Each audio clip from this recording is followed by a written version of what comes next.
ইতিমধ্যে তোমরা সবাই একটা ভিডিও অলরেডি দেখে ফেলেছো। তো ওইটুকু ভিডিও দেখে আমার মনে হয় না কিছু বোঝা যায়, তাই আমি তোমাদেরকে কিছু বলতে চাই। তো কিছু বলতে চাই মানে সেই দিনের ঘটনাটাই বলবো। আমি চাইনি এইভাবে সোশ্যাল মিডিয়া করতে। তো যেখানে আমার নিজের ভাই আমার কথা ভাবলো না, তো সেখানে আমি আর ভেবে কি করব, তাই না? তো যাই হোক, সেটাও পরের কথা। মেন ঘটনাটা একটু আমি তোমাদেরকে বলতে চাই। সবটাই A to Z এবার মানে এখন তোমরা আমাদের ওই দিনের ঘটনাটা জানতে পারবে। তারপরে তোমাদের আমার মনে হয় আমিই পারবো তোমাদের মনের সমস্ত কৌতূহল A to Z প্রথম থেকে শেষ পর্যন্ত, কোথা থেকে ঝামেলার সূত্রপাত, কোথা থেকে কি, আর এদের মধ্যে আমি কতটুকু ইনভলভ, তো সবটাই তোমরা জানতে পারবে। সেটা আমার কাছ থেকে না, এর মধ্যে আমি একটা মাধ্যম রাখবো, সেই মাধ্যম থেকে তোমরা জানতে পারবে। সেটা খবরের চ্যানেল হোক, যাই হোক, সেই মারফতে তোমরা A to Z সবটা জানতে পারবে। একতরফা কথা শুনে তো কিছু বোঝা যায় না। আমি আমার মতো করে বলবো, যার সম্পর্কে বলবো সে তার মতো করে বলবে। তো এইভাবে শুনে কখনো কোনোদিনও বোঝা যায় না। তাই আমি চাইছি যে একটা মারফত মিডিলে থাকুক, যে দুজনার কথাই মানে একটা ভিডিওতে দুই তরফের কথাবার্তাই থাকবে। তো এর মধ্যে আমি কতটা ইনভলভ বা কতটা আমি দায়ী বা কতটা কি, সেগুলো তোমরা বুঝতে পারবে। তো সেটা পরের ব্যাপার। এখন যেটা মেন বলার, সেটা হচ্ছে আমি এই দিনের ঘটনাটা বলবো। ভিডিওটা তোমরা ভালো করে দেখলে বুঝতে পারবে যে একটা কথা ওখানে বলা হয়েছে। মানে ক্যামেরাটা তো সাথে সাথে অন করা হয়নি, তার আগে আমাকে ফোর্স করা হয়েছিল যে হ্যাঁ, মানে বিভিন্ন কথা নিয়ে আর কি, কথা কাটাকাটিতে তখন এরকমটাই বলা হয়েছিল যে হ্যাঁ, তোর বর তো ঘুষ পেয়ে চাকরি পেয়েছে। তো তখন সেই সোর্সে আমি বলেছিলাম যে দেখ, চাকরি পেতে হলে পুলিশ ভেরিফিকেশন বল বা এটা বল বা সেটা বল, টাকা পয়সা সবারই কম বেশি দিতে হয়। তো এরকমটা বলা হয়েছিল। তো তারপরে মানে ওরকম ভাবে এমন একটা সিচুয়েশন তৈরি করা হয়েছিল। তো দেন তারপরে আমি ওই কথাটা বলেছিলাম। যাই হোক, ওই কথাটা তো পরে আসছে। তারপরে আমি কিন্তু উঠে আমি ওর কাছ থেকে ফোনটা নেওয়ার চেষ্টা করছিলাম। তোমরা যদি ওই মারা যেটা মানে তোমরা দেখছো যে ওখানে আমি নাকি ওকে মারতে চেয়েছি, তো সেখানে তোমরা একটু ভালো করে ভিডিওটা মানে আরেকবার কি দু চারবার যদি দেখতে পাও, তাহলে তোমরা দেখবে যদি আমার মারারই ইচ্ছা থাকতো, পিছন থেকে তো আমি এসেছি, তাহলে এইভাবে বা মাথা ধরে বা যেভাবে হোক আমি মারতে পারতাম, তাই না? আমি কিন্তু মারিনি, ওর কাছ থেকে ফোনটা নেওয়ার চেষ্টা করেছিলাম। তো এটা হচ্ছে পরের ঘটনা। এবার আমি বলি, প্রথম থেকে যদি তোমাদেরকে ঘটনাটা আমি না বলি, তাহলে তোমরা বুঝতে পারবে না। দিনটা ছিল 2nd ফেব্রুয়ারি, আমার ছেলের বার্থডে। তো বার্থডের দিন আমার ভাইয়া বিকেল বেলাতে বাড়ি আসে তখন আমার ছেলে বাবাই ওকে দেখে খুব খুশি হয় আর আমার কাছে এসে বলে, মা, মামু এসেছে। আমি বললাম, খুব ভালো কথা, ঠিক আছে, যাও তুমি মামুকে হাক করো। ও গিয়ে হাকও করেছে। আমি ঘরে ছিলাম। তারপরে আমার ভাইয়া হচ্ছে গিয়ে ওরা ঘুরতে গিয়েছিল, কি জ্যাকেট ট্যাকেট কিছু এনেছিল, সেইগুলো আর কি দেবে মানে দিচ্ছিল। তখন আমি আমার ছেলেকে ঘরে ডেকে বলি, বাবাই, তুমি মামু কিছু দিলে তুমি সেটা নিও না। সেটা আমি বলেছি, হ্যাঁ, সেটা আমি বলে অন্যায় করেছি। একদমই এটা ঠিক কথা। আমাকে সবাই পরে বললো যে এটা তুই বলে ঠিক করিসনি, অন্যায় করেছিস। তো ঠিক আছে, সেটা আমি অন্যায় করেছি, স্বীকার করলাম। কিন্তু আমার মনে হয় ওটা তো আমার ভাই, তাই না? ও সেটা এসে আমাকে বলতে পারতো যে এই তুই এরকম ভাবে বলছিস কেন, ওটা তো আমার ভাগনা, কি দেব না দেব সেটা আমার ব্যাপার বা কিছু এরকম ধরনের বলতে পারতো। যাই হোক, ও সেটা বলেনি। ও কি করেছে, আমি ঘরে ছিলাম, ও বারান্দাতে এইখানে এই জায়গাটাতে ছিল আর আমি ঘরে ছিলাম। এবার ও ক্যামেরা অন করে নিয়ে আমার কাছে গেছে, আমি ব্যাগ থেকে চুড়িদার বার করছিলাম। ও ক্যামেরা অন করে নিয়ে আমার কাছে গেছে, ক্যামেরাটা অন করে বলছে, দেখো, আমাদের ঝামেলার মূল হচ্ছে একটা কালপিট, নাটক করে সকালে ভিডিও পোস্ট করেছে, এরকম ধরনের, মানে ওর যা মুখে আসছে ও বলে যাচ্ছে। আমি কিন্তু একদম চুপচাপ, একটা কথাও বলিনি, একটাও কথা বলিনি, ঠিক আছে। তো আমার মা সেটা শুনতে পেয়ে গেছে, গিয়ে তখন আমার মা বলছে, বাপন তুই এসব কথাবার্তা কি বলছিস এইসব। দিয়ে তখন মার আর আমার ভাইয়ের মধ্যে কথোপকথন হচ্ছে। তো তখনও কিন্তু আমি একটাও কথা বলিনি। ঘর থেকে দুজনের কথোপকথন হতে হতে বারান্দায় এসেছে। তখন আমি, ও কিন্তু ওর ভিডিওটা অন করাই রয়েছে। তো তখন আমি আমার ফোনটা, এই যে তখন আমি আমার ফোনটা আমি ওরকম ভাবে অন করেছি, ঠিক আছে। কিন্তু আমার তখন মাথায় ছিল না যে ভিডিওটা অন করতে হবে। আমি জাস্ট ক্যামেরাটা অন করেছি। ক্যামেরাটা অন করার সাথে সাথে ও দৌড়ে এসে আমার হাত থেকে আমার ফোনটা কেড়ে নিল। কেড়ে নিয়েই, মানে আমি হাত থেকে ফোনটা কেড়ে নিয়েছে, আর আমি ওকে, মানে আমার ফোনটা নেওয়ার জন্য ওকে ধরেছি, মানে ফোনটা নিয়ে নেওয়ার চেষ্টা করেছি। কিন্তু ও তখন আলাদা হাতে ফোনটা নিয়ে এক পাছাড় মেরে দিয়েছে। এক পাছাড় মেরেই আমার চুলের মুঠি ধরেছে, ঠিক আছে। আমার চুলের মুঠি ধরেছে, আমার মা ছিল মাঝখানে। দিয়ে আমার মা, মানে চুলের মুঠি ধরে ঠিক এই পজিশনটাতে আমরা ছিলাম, আর চুলের মুঠি ধরে ও আমাদের ওই পিছনের দরজাটা দেখা যাচ্ছে ওই পর্যন্ত টেনে নিয়ে গেছে। তো আমার চুলের মুঠি ধরেছে আমার মা মাঝখানে, আর আমি ওকে ছাড়ানোর চেষ্টা করছি। আচ্ছা তোমরাই বলো, আমাকে ও চুলের মুঠি ধরেছে, আমি চুপচাপ থাকবো? কিন্তু সত্যি মা কালীর দিব্যি বলছি, আমি ওকে ওর গায়ে, মানে ও চুলের মুঠি ধরেছে বলে যে আমি ওকে মারবো বা কিছু, মারিনি। কিন্তু আমি আমাকে বাঁচানোর জন্য হয়তো ওকে ছাড়াতে চেষ্টা করেছি, তখন আমার নখের আঁচড় ওর এখানে লেগেছে, ঠিক আছে। আমার নখের আঁচড়টা ওর এখানে লেগেছে। আমার মা আমাকে ছাড়াতে পারছে না, মানে ও চুলের মুঠি ধরে এমন ভাবে নিয়ে গেছে টানতে টানতে, আমার মা ছাড়াতে পারছে না। তখন আমার দিদা বাইরে ছিল, আর মানে বাইরে এক কাকিমা ছিল, পাশের বাড়ির এক কাকিমা ছিল। তো সেই কাকিমাকে ডেকেছে, কোনি মেয়েটাকে মেরে ফেলবে, তুমি তাড়াতাড়ি এসো। দিয়ে সেই কাকিমা এসে আমাকে ছাড়িয়ে ওকে ঠেলে দিয়েছে। দিয়ে আমার তো ওই অবস্থা, এবার ওকে ঠেলে দিয়েছে, ও বাইরে গিয়ে উঠোনে দাঁড়িয়েছে। আর আমি এখানে, মানে ওখান থেকে ফিরে এসে আমার ফোনটা তুলেছি। আমার ফোনটা তুলে দেখি আমার ফোনটার এই অবস্থা। এই যে দেখতে পাচ্ছ, ফোনটা ব্যান্ড হয়ে গেছে, ঠিক আছে। তো ফোনটা যখন আমার এই অবস্থা দেখলাম, তখন আমার আর মাথা ঠিক নেই। তখন আমি, মানে অঝরে কান্না করতে করতে আমি বাইরে দিয়ে যাচ্ছিলাম। তখন আমার দিদা বটিতে করে রসুন পেঁয়াজ এসব ছাড়াচ্ছিল। তো তখন আমি আমার হাতের সামনে ওখানে বটিটা পেয়েছি, বটিটা নিয়ে গেছি ওখানে, মানে উঠোনে গিয়েছি। কিন্তু বটিটা নিয়ে এরকম কোনো কথা বলিনি যে তোকে শেষ করে ফেলবো বা কিছু। বটিটা জাস্ট আমি রাগের মাথায় তুলতে হয় আমি তুলেছি, মানে বটিটা আমি জাস্ট রাগের মাথায় তুলেই ফেলেছি, ঠিক আছে। বটিটা তুলে নিয়ে এক হাতে আমার বটিটা রয়েছে, আর এক হাতে আমার ফোনটা। বটিটা নিয়ে মানে ওখানে গিয়ে আমি আমার বাবাকে বলছি, বাবা দেখো আমার ফোনটার কি অবস্থা করেছে। হ্যাঁ, ওর টাকা, ওর ওর টাকার কোনো দাম নেই, তার মানে কি আমার টাকারও কোনো দাম নেই? এই বলে, মানে আমি আমার বাবাকে ইয়েটা ফোনটা দেখাচ্ছিলাম। ও কিন্তু, ও আমার থেকে অনেকটা দূরে, ও তখনও ভিডিও করছে, ঠিক আছে। ও তখনও ভিডিও করছে, আমি যে বটি নিয়ে হাতে গেছি সেই ভিডিওটাও ওর কাছে আছে। তোমরা আস্তে আস্তে সবই হয়তো দেখতে পাবে। হো এরকম একটা ভিডিও শেয়ার করেছে যখন, ওটা করবে না, অবশ্যই করবে, ঠিক আছে। তো এবার দিয়ে তখন আমার পাশের বাড়ির কাকি আমার হাত থেকে বটিটা নিতে গিয়ে, মানে বটিটা একটু সাইড হয়ে গিয়ে কাকির এখান থেকে কেটে গেছে, ঠিক আছে। তো যাই হোক, কেটে গেছে। দিয়ে তারপরে কাকিকে নিয়ে ডাক্তারের কাছে যাওয়া হয়েছিল। তারপরে তখন আমার ভাই ওখান থেকে, মানে এখান থেকে বেরিয়ে গেছে। তারপরে আমার, মানে ভাইয়াকে বাড়িতে নিয়ে আসার জন্য, ও যাতে চলে না যায় তার জন্য আমার মা ফোন করে বলেছে যে দেখ কাকির কিন্তু খুব খারাপ অবস্থা, তুই কাকিকে কুপিয়ে গেছিস, আমি কিন্তু তোর নামে মানে ইয়ে করব,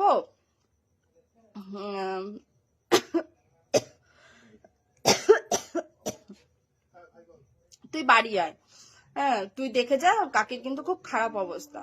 তো মানে শুধুমাত্র ওকে, ও যাতে চলে না যায় তার জন্য ওকে এরকমটা বলা হয়েছে। এরকমও বলা হয়েছে, দেখ কাকি কিন্তু কেস করে দেবে, কাকির কিন্তু বটির মানে কেটে গেছে, অনেকটা কেটে গেছে, কাকি কিন্তু খুব রেগে গেছে, এরকম ধরনের মানে ওকে মিথ্যে কথাই বলা হয়েছিল যাতে ও আবার ফিরে আসে। ঠিক আছে, তো যাই হোক, খুব ভালো কথা, ও আবার পরে ফিরেও এসেছিল। এবার আমরা দু ভাই বোন, আমাদের মধ্যে তো এরকম তো বিবাদ এরকমটা তো থাকাটা ঠিক না। তো সবাই ভেবেছিল যে দুজনকে বসিয়ে এদের কি, আমার কোনো সমস্যা নেই, আমার কোনো মানে ওদেরকে নিয়ে রিপোর্ট বা মানে অভিযোগ বলো আমার কিছু নেই, কিন্তু আমার ভাইয়ের মূল খারাপ লেগেছে। সেই দিনের কথা শুনে বুঝেছি, মানে ওদের ওই যে আমি যেই দুটো ভিডিও করেছিলাম ওটাই হচ্ছে মূল কারণ আমি কেন ভিডিওটা করেছিলাম। তো ভিডিওটা কেন করেছিলাম সেটা আর এখানে বলার মতো না, যেই ঘটনাটা বলতে বসেছি সেটাই বলছি। তো তখন সবাই মিলে বসা হয়, তখন তারপরে সবাই কথোপকথন যে কি হয়েছে বল, তোদের মধ্যে এত শত্রুতা, মানে এত ইয়ে কেন, এত কি প্রবলেম, দিয়ে ওকে হচ্ছে কি আমিও বলেছি হ্যাঁ বল, তোকে তোদের সংসার ভাঙার জন্য যদি আমি দায়ী হয়ে থাকি, তোর কাছে যদি প্রমাণ থাকে বা কিছু, বা তোর কি অভিযোগ আছে বল। ও সেরকম কিছু আমাকে দেখাতে পারেনি। ঠিক আছে, তো দেখাতে পারেনি, সেখানে আমি একটা কথা বলে ফেলেছিলাম যে দেখ, তোদের মতো তো কোমর দুলিয়ে আমার বর টাকা ইনকাম করে না, আমার বর খেটে টাকা ইনকাম করে, টাকার ইয়ে আছে, মানে এরকম ধরনের এরকম কিছু একটা বলে ফেলেছিলাম। সেই সোর্সেই ও ওই কথাটা বলেছিল, চাকরির কথাটা। ঠিক আছে, চাকরির কথাটা এসেছে এখান থেকেই। তখনও বলেছিল হ্যাঁ তোর বর ঘুষ পেয়ে চাকরি পেয়েছে, হেন তেন, দিয়ে এরকম বল বল বল করে তারপরে ভিডিওটা ইয়ে করে করেছে। সিচুয়েশনটা মানে এরকমটাই হয়েছিল। দিয়ে তারপরে আমি ওরকম একটা কথা দিয়ে বলতে বাধ্য হয়েছিলাম যে ও এতবারই কথাটা বারে বারে বলছে যে ঠিক আছে তুই বল বল বল, ঠিক আছে, এরকম ভাবে মানে এতবার করেই বলা হয়েছে। দিয়ে আমি বলেছি ঠিক আছে, আরে বাবা চাকরি পেতে গেলে পুলিশ ভেরিফিকেশন, তারপরে এই হেন মিষ্টি খাওয়া টিষ্টি খাওয়া, এইভাবে তো টাকা তো দিতেই হয়। তো এটাকে ইয়ে করলে কি হয়, এর আগে পিছুও কিন্তু অনেক কথোপকথন রয়েছে, সেগুলো কিন্তু ও দেয়নি, কেটে কেটে ওই জায়গাটুকুই দিয়েছে। ঠিক আছে, ঠিক আছে, খুব ভালো করেছে, সেটা তো আলাদা ব্যাপার না, যা হয়েছে ওর আর আমার মধ্যে হয়েছে। তো এখানে কে কিভাবে চাকরি পেয়েছে বা কে কিভাবে কি করেছে এটা তো মেন কথা না। আর ঠিক আছে, সেটাও ভালো কথা, ও যেটা করেছে ঠিক করেছে, ভালো করেছে, ঠিক আছে, সেটা বিচার করার আমি কেউ না, আমার জাস্ট তোমাদেরকে ঘটনাটা বলার কথা ছিল, সেটাই বলছি। তারপরে ও দিয়ে আমি বললাম, বলে আমি কিন্তু উঠে ওর হাত থেকে ফোনটাই নিতে গিয়েছিলাম। তোমরা ভিডিওটা আবারও বলছি 2-4 বার করে দেখবে, ঠিক আছে, 2-4 বার করে দেখবে, দেখে তারপরে বুঝবে যে ওখানে কি আমি ওকে মারতে গিয়েছিলাম, মারতে যাইনি। ঠিক আছে, ভালো করে দেখলে সেটা বুঝতে পারবে। তো আমি ওর কাছ থেকে ফোনটা কেড়েও নি, ও তো ওইটুকু কেটে তোমাদের মানে সোশ্যাল মিডিয়াতে দিয়েছে, ওইটুকুই কেটে সোশ্যাল মিডিয়াতে দিয়েছে। তো তারপরে কিন্তু তারপরেরটুকু কিন্তু আর নেই। যাই হোক, তারপরেরটুকু কথাটা আমার কাছ থেকে শোনো। তারপরে আমি ওর কাছ থেকে ফোনটা কেড়েও নি। ঠিক আছে, ফোনটা কেড়ে নেওয়াতে ও আবার আমার চুলের মুঠি ধরে, আমাকে মারে। তখন সেখানে আমার মা, আমার বাবা, আমার ফাদার, আমার বড়দা ভাই, ঠিক আছে, সবাই ছিল, সবাই মিলে ছাড়াচ্ছিল, ও আমাকে মারছিল, সবাই মিলে আমাকে ছাড়াচ্ছিল। দিয়ে আমার এক হাতে ফোন, আমি ফোনটা নিয়ে যদি আমার ভেঙে দেওয়ার ইচ্ছা থাকতো, ও তখন চেঁচাচ্ছে আমার 2 লাখ টাকা দামের ফোন, আমার 2 লাখ টাকা দামের ফোন। ঠিক আছে, তো ও আমার ফোনটা নিয়ে এক চান্সে ভেঙে দিতে পেরেছে, ও হাতে নিয়েই আচার মেরেছে। আমার যদি ওর ফোনটা ভাঙার ইচ্ছা থাকতো, আমি ফোনটা নিয়ে এরকম ভাবে ওয়েট করতাম না, বা ফোনটা নিয়ে আমি ওর কামড় খেতাম না। এই দেখো ফোনটা নিয়েছি, ফোনটা নেওয়ার পরে ও আমার চুলের মুঠি ধরেছে, ধরে এই হাতটা ওর সামনে পড়েছিল, আজকে হাতটা কমেছে। এই দেখো এমন ভাবে কামড়েছিল, এই যে এখানে, এই যে এই যে এই যে আর এই যে, ঠিক আছে, এই এই জায়গাটা এমন ভাবে ডেবে গিয়েছিল, এখান থেকে গল গল করে রক্ত বেরিয়েছে, গল গল করে রক্ত বেরিয়েছে, অসহ্য যন্ত্রণা, আমি সহ্য করতে পারিনি, এখান থেকে গল গল করে রক্ত বেরিয়েছে। তখন আমি আমার যে এইটা যে ব্যথা, আমার তখন সেই ব্যথাটা ছিল না। তখন আমি ভাবছি আমার ভাইটা এইভাবে কি করে, এরকম কি করে করতে পারে, আমার ভাইটা এরকম কি করে হয়ে গেল। যাই হোক, তো তারপরে ডাক্তার আনা হয়েছিল, মানে তখন আমার সেন্স ছিল না, আমি অসুস্থ হয়ে পড়েছিলাম।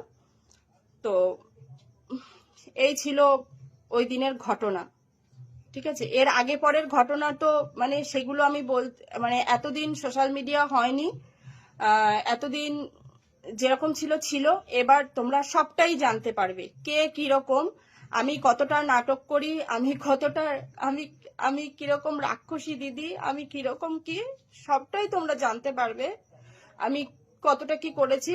আশা করি এবার সবটাই তোমাদের সামনে আসবে, আমি কথা দিচ্ছি। একটু ওয়েট করো, এটুকু আমার তোমাদেরকে জানানোর ছিল। তো শুধু জানানোর ছিল না, আমি শুধু একা বলছি, তো যদি আমি মিথ্যা কথা বলি, দাঁড়াও, সেখানে আমার দিদা ছিল, কে ও আগে মেরেছিল, কে আগে, আমি ওকে মারিনি, আমি নিজে বাঁচার জন্য, আমার হাতে নখ আছে, তাই ওর একটা আঁচড় লেগেছিল এখানে, এখানে আঁচড় লেগেছে, আমার হাতে নখ আছে। তাই তোমরা যে ভিডিওটা দেখেছো সেটা মানে মারামারি হয়ে যাওয়ার পরে ও আমাকে মেরেছে, নিচে বসে ও আমাকে মেরেছে, আমি ওর কাছ থেকে বাঁচার জন্য চেষ্টা করেছি, তখন ওর একটা মানে নখের আঁচড় লেগেছে, ঠিক আছে। কিন্তু ও আমাকে আগে মেরেছে, আমি ওকে মারিনি, আমি বাঁচার জন্য চেষ্টা করেছি, তখন ওর নখের আঁচড়টা লেগে গেছে। আর তোমরা যে ভিডিওটা দেখেছো সেটা তার পরের ভিডিও, ঠিক আছে। তো দাঁড়াও, মা বলো তো, বলো সেদিনের ঘটনাটা কি হয়েছিল। সেদিনের ঘটনা আর কি বলবো, ছেলে মেয়ে দুটোই আমার, কিন্তু ও তো এসে কারোর কথা শোনে নাই। ও তো ঘরে যে ওর দিদির সামনে গিয়ে তর্ক করেই যাচ্ছে, উল্টো পাল্টা বলেই যাচ্ছে। আমি বলছি বাপন তুই শোন, আমি কথা কি তখন শোন। একটা উত্তর ও কোনো দিয়েছিলাম? কথায় উত্তর দেয় নাই। ও ব্যাগ দিয়ে জামা কাপড় বের করছিল না, ঢুকাচ্ছিল, ব্যাগের দিকেই তাকিয়েছিল, কিন্তু ও সামনে আসে মানে ওর দিকে তাকায়ও নাই। হ্যাঁ, এই নিয়ে দুই ভাই বোনের মধ্যে যা হইছে, সের মধ্যে তো ওই বেশি করছে। ও কেন আগে ওর দিদির চুল ধরলো, আমি মাঝখানে চাপা পড়ে গেছি, চুল ধরে টানতে টানতে আনছে, ছাড়াই পারি না। আমি বরং ওর গায়ে দুইটা চড় মারছি, ছাড়াইতে পারি না বুঝলাম। কিন্তু আমি কি এবার ওর মেরেছিলাম মুখের ভাইকে? আঁচড় যদিও লাগে, ওর ওই ছাড়া চুল মাথা ধুইছিল, সেই চুল ধরে টাইনে এনেছে। সে সময় ও বাঁচার জন্য কি করবে, আমি ছাড়াই পারছি না। বাইরে একটা যা বসা, আমার মা বসা, আদা রসুন চলছে, শুনুর জন্মদিন, সেই জায়গায় বসেছিল। আমি বলছি কোনি আসো আসো, মেয়েটাকে মাইরে ফেললো, বাঁচাও বাঁচাও। হ্যাঁ, আজ তো ছেলে আজ ও এইটুকু ভাবলো না যে আমি মারলাম, আমি সবকিছু করলাম। তারপরে ও ভিডিও করে, ওই তো ভিডিও করছে, ওর এর কোথায় ভিডিও করা আছে, এ তো ভিডিও করে নাই। ও ফোনটা ধরছিল, সে সময় ফোনটা নিয়ে ও পাশার মাইরে ভাঙ্গে গুঁড়ো গুঁড়ো করে দিয়েছে। সেরপর তো ফোন দেখতে বাইরে এসে ওই বটি দেখছে, ও বটিটা ধরলো আর বাবারে দেখাইতে গেছে যে বাবা দেখো তোমার ফোনটা ভাঙ্গে গুঁড়ো গুঁড়ো করে দিয়েছে, ওর নাইলে টাকা পয়সার দাম নাই, আমার তো টাকার দাম আছে। হ্যাঁ, আজ তুই বাড়ি ঘরে থাকিস না, কার জন্য কিসের জন্য সেসব আমরা সব হজম করি। আজ আমার বাড়ি যেভাবে পিতিরে রাখছি, আনছি, রয়েছে, হ্যাঁ, তারপরেও সেই পিতির সঙ্গে ও ফ্যামিলির সঙ্গে তো সে মাইয়া আসতে আসে না বা আসে না, যা হইতে আছে ওকে সঙ্গে হচ্ছে, আমাকে সঙ্গে কোনো কথাই নাই। সেই সম্পূর্ণ রাগ এসে বাড়ি দেখাবি দিদি, মা, ভাই, মা, বোন, বাবার উপরে সব রাগ, শব্দ সামাগো। হ্যাঁ, দিদা বলো তো সেদিনে কি হয়েছিল। আমি তো বাইরে বসে পেঁয়াজ রসুন তুলছিলাম, তোকে ঘরে বসে টোরাই মোড়াই কি কি হয়েছে আমি বাইরে বসে শুনছিলাম, সামনে যাইনি বলে না ওকে ভাই বোনের ব্যাপার হচ্ছে, সামনে যাব না, যাইনি। সেনতে দেখলাম বাইরে এসে ওই তোর জন্য চুলি মুটকি ধরে টানিয়ে আনতেছে, তখন তোর মা মাঝখানে পড়ে গেছে আর তোর চুল ধরে লম্বা চুল এরকম টানিয়ে নিয়ে যাচ্ছে। তখন তোর মা চেল্লাচ্ছে ওখানে শিগগির আগেও মারিয়ে ফেলা দিলো, ওখানে আগেও মারিয়ে ফেলা দিলো। সেই শুনে আমি আর তোর কাকি দুইজনে যাইয়ে ওরে ঠেয়াইছি, ঠেয়ানোর পরে সেই ছাড়া দিলে ও বেরোয় অনেক দূর ওই পুকুর পাড়ে চলে গেছে। তখন তুই বেরোয় ওই বটিটা এনেছিল সামনের পরে, বটিটা নিয়ে গেছি গেলি পরে হচ্ছে ওয়ানে যাইছে কেবল উঠোনে লামিয়েছে, তখন বটিটা কাকি ধরেছে, কাকি ধরলি বটিটা উল্টে কাকির এই জায়গায় লাগিয়েছে। অল্প সেটা একটু কারোর লেগেছে। দিকেই ধরা হয়, সেটা কারোর কেন দিকেই দিকেই ধরা হয়নি, ধরে নাই, এবার ও আমরা লাঠি ভাবছি ছিল। রাগ করে এবার হয়তো হাতে বলে দেখছি, দিয়ে কিছু করবো, এবার হাতে হাতে দেখেছি, দেখছি বলে তখন বলে রাগ বলি হয়েছে, বটিটা রাগ হইলো নাও। কিছু হোক না হোক হাতে দেখছি, তার জন্য আমরা টাইনে নিতে যাই, মানে হাত দিয়ে নিতে যাই, বটির কোনটাই সাইডে একটু লাগছে, কাকির লেগে হ্যাঁ, গিয়েছিল। কাকির লাগছে। তো এই ছিল সেদিনের ঘটনা। এবার আমার কাছে কোনো ভিডিও ক্লিপ নেই, আমার কাছে কোনো ভিডিও ক্লিপ নেই, কারণ আমি অত বড় মানে ব্লগার বা অত বড় ইয়ে হয়ে পারিনি আর এখনো, সত্যি উপরে কথা। ঘরে যাইও, পরে বসে যা হয়েছে, আমার দেওর ছিল, আমার ভাসুরের ছেলে ছিল, সেরা বসে ভাই বোনের ঝামেলা মিটেছিল, সে সময়ও ওর কাছ দিয়ে কথা বলাইয়ে বলাইয়ে শুনে সেইও ভিডিও করছে, ভিডিও করে ছাড়বে, তখন আর দিদি ফোনটা আনতে গেছে যে ভাই ফোন ফোন নেছে। হ্যাঁ, সে সময়ও তো এ ভিডিও করে নাই, ওই ভিডিও করছে, কিন্তু ও কইতে আছে আমার আগেও মারছে, আগেও মারছে। আগে কে মারছে গো? বাড়ি আসে মাঝে মধ্যে, আসে খায় দায় চলে যায়। ওরে কে মারে বাড়ি আসলে? বাবা মা, আমরা বাড়ি, ও কি সবসময় বাড়ি খায়? আগেও মারছে। ওরে কোথায় বেশি আগে মারছে? এই দিন নাইলে ভালো বুদ্ধি করে ভিডিওটা করে গেছে, ও যেন আগের ভিডিও গুলো দেখায় ওরে কোথায় বসে মারছে। হ্যাঁ, আর মেইন লুক রাখিয়া কাটে দিয়ে দিয়ে ভিডিও ছাড়ছে। ও আমার ছেলে, এ আমার মেয়ে, আমার দুটো আঙ্গুল, একটা কাটলে ওর জন্যও কষ্ট হয়, আমার জন্যও, মানে এর জন্য কষ্ট হয়, ওর জন্যও কষ্ট হয়। ও বোঝে না, ও মা বাবা হয় নাই, মা বাবার কষ্ট বোঝে না, কিন্তু আমি তো মা, আমার তো কষ্ট হয়। ও নাইলে রাগের সহিত ভিডিও করে নিয়ে ছাড়ছে, কিন্তু আমার ওর জন্য কষ্ট হয়, এর জন্যও কষ্ট হয়। আমাদের কষ্ট কেউ বুঝবে না। চুপ করো গো, চুপ করো, আর চুপ করো, যাও ঘরে যাও। ওরে বকছি যে তুই কেন বটি তুলছিস, ও বলছে মা আমি চুপ বটি করো, চুপ তুলছি। করো, আমি বাইরে মারবো, আমি তো ফোন দেখাচ্ছি বাবারে। চুপ করো, চুপ করো, চুপ করো। তো এই ছিল সেদিনের ঘটনা। আহ, আমি চাইনি সোশ্যাল মিডিয়া করতে, কিন্তু আমি এখন নিরুপায়, আমি সোশ্যাল মিডিয়াও করলাম। আর এরপরে আরো অনেক কিছু আসবে, সেটা আমার মাধ্যমে নয়, আমি এইটুকুই জানালাম। এরপরে যেটা আসবে তোমরা হয়তো মানে কোনো অন্য কোনো মাধ্যমে তোমরা জানতে পারবে। সেখানে এতদিন তোমাদের কাছে ধোঁয়াশা ছিল যে রণপ্রীতির সম্পর্ক কি নিয়ে। তোমরা ভিডিও দেখছো, এ ওরে দুসছো, ওরে দুসছো, এরে খারাপ কমেন্ট করছো, আবার এর ভিডিও দেখলে ওরে খারাপ কমেন্ট করছো, আমাদের নিয়েও রোস্ট করছো। থাক, আমি চুপ আগে করো, বলো চুপ তো করো, বুঝি না। হ্যাঁ, আমি তো এইসব বুঝি না, তোমরা এইসব চুপ খারাপ করো মা, খারাপ থাক কথা বলো। থাক আমাদের মা, কষ্ট হয়, ওদের কিন্তু ওদের আমাদের কোনো family দোষ না ঝামেলা, মা, যারা যারা যেরকমটা দেখে তারা সেরকমটাই করে। যারা যেরকমটা দেখবে সেরকমটাই তো করবে মা, এটা কোনো কথা না, ঠিক আছে ছেড়ে দাও। তো আমি মানে কি বলবো, তোমাদের মধ্যে অনেকেরই ধোঁয়াশা ছিল, পুরোটাই ধোঁয়াশা ছিল যে কি করে রণপ্রীতির মধ্যে এই অশান্তিটা হলো, আবার হুট করে মিলেও গেল। হ্যাঁ, তো এবার সবটাই তোমাদের সামনে আসতে চলেছে, কোথা থেকে অশান্তির সূত্রপাত, কে কিরকম ভাবে ছিল, কে কিরকম ভাবে থাকতো, তারপরেও কেন অশান্তি, কেন, সবটা এবার সবটা তোমাদের সামনে আসতে চলেছে। তো সেটা আমার মাধ্যমে নয়, আমি জাস্ট এটুকুই জানালাম। আবারও বলছি, তোমরা সবটা জানতে পারবে অন্য কোনো মাধ্যমে। আর একটা কথা আমি তোমাদেরকে মানে না বললেই নয়, সেটা হচ্ছে ভিডিওটা আমি সত্যিই করতাম না, করার আমার বিন্দু মাত্র ইচ্ছে নেই, কিন্তু আমি এখন পুরোটাই নিরুপায়। আর নিরুপায় এই কারণেই, কারণ আমি আমি আমরা বুঝতে পারছি যে আমার ভাইয়া পুরো একদম ডেসপারেট হয়ে গেছে। তো ও মানে কি কি করতে পারে তার কোনো মানে আইডিয়া নেই ওর। এই দিনে আমরা যা রূপ দেখেছি, তো সেটা একদম আমাদের কল্পনার বাইরে। ওর মানে ও যে আমার ভাইয়া, ও যে মানে সেই বাপন, ওর মধ্যে সেই মানে বাপনের কোনো মিল নেই। ও ও একটা মানে জানি না ওর কি হয়েছে, কিন্তু এটুকু আমি তোমাদেরকে জানিয়ে রাখলাম। কারণ সত্যি ও ডেসপারেট হয়ে গেছে। আর ও কি মানে কি না কি করবে, কিভাবে কি করবে, মানে ও তো ও একজন ভালো এডিটর, ও অ্যানিমেশনের কাজ জানে, ঠিক আছে। তো আর সোশ্যাল মিডিয়া এমন একটা জিনিস, যে যেটা দেখাবে সেটাই বিশ্বাস করবে, কিন্তু মানে ওর ওর ওকে দিয়ে কোনো বিশ্বাস নেই, মানে ওর প্রতি কোনো ইয়ে নেই। ও যখন এটা করতে পেরেছে, ভাই বোনের ব্যাপার এটা, মানে এতদিন ভাবতাম যে একদিন ঠিক হয়ে যাবে, কিন্তু এখন আর কোনো আশা নেই। তো সেই হিসাবে আমি এটা আর কি বললাম।